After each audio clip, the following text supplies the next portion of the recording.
questionnaire à choix multiples, fonction, translation, médiane, cosinus. Donc à chaque fois, une seule réponse est exacte et il faut la signaler sur la copie. Donc on met le numéro de la question plus juste à côté la lettre correspondant à ce qu'on considère être la bonne réponse. On considère, pour la question 1, on considère la fonction f définie par f de x égale à 3x moins 2. Quelle est l'image de moins 4 par cette fonction? Lorsqu'on nous demande l'image, il faut remplacer x par moins 4. Donc j'avais f de x égale à 3x moins 2. Donc l'image de moins 4, je vais le calculer en remplaçant x de mon expression littérale par moins 4. Ça me donne f de moins 4 égale... À chaque fois qu'il y avait des x avant, donc l'expression c'était 3x moins 2. Donc ça devient 3 fois moins 4 moins 2.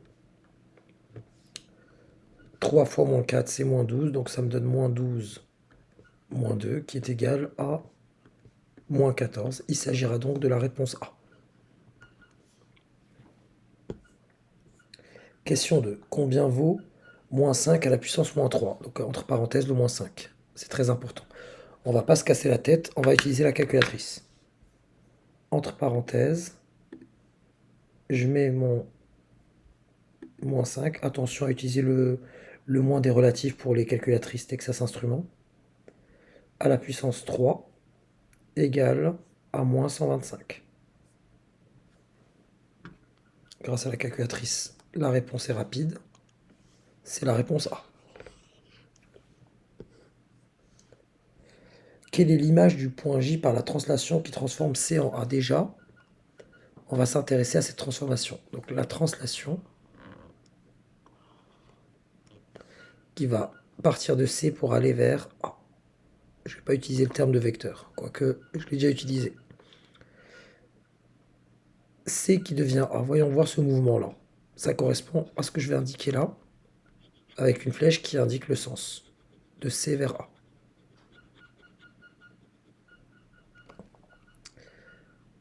Et je dois l'effectuer, cette fois cette transformation, donc C qui devient A, à partir du point J. Effectuons cette transformation à partir de J. Donc J va devenir, si il subit cette transformation, ce déplacement, il va se trouver à la place de E. Donc J va devenir E. Il s'agira donc de la réponse B. Parce que c'est E.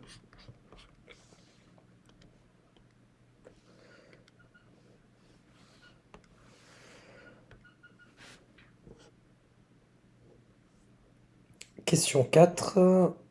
Quel est l'antécédent de 3 par la fonction f? Donc l'antécédent va démarrer par l'axe des ordonnées pour voir à quel moment on croise notre courbe. Donc je trace une droite au niveau de 3 et je regarde à quel moment je croise ma courbe. Je la croise ici. Je viens lire.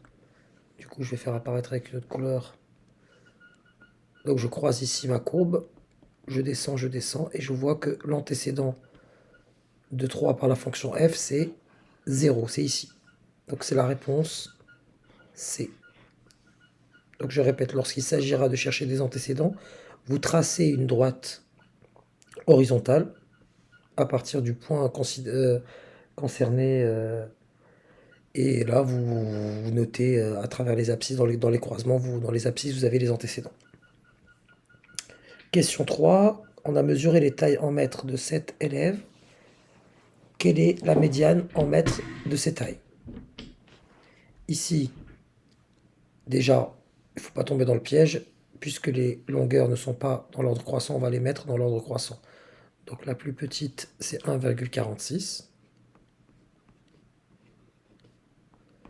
Suivi de 1,6.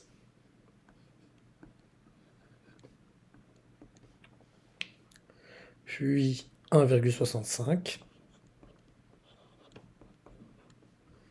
Puis 1,67. Puis 1,7. 1,72. Et enfin 1,75. J'ai 7 valeurs. Je cherche la valeur centrale. C'est simple, si j'en ai 7. 3 ici, 3 là. Ici, c'est ma médiane. Donc c'est 1,67, il s'agira de la réponse B.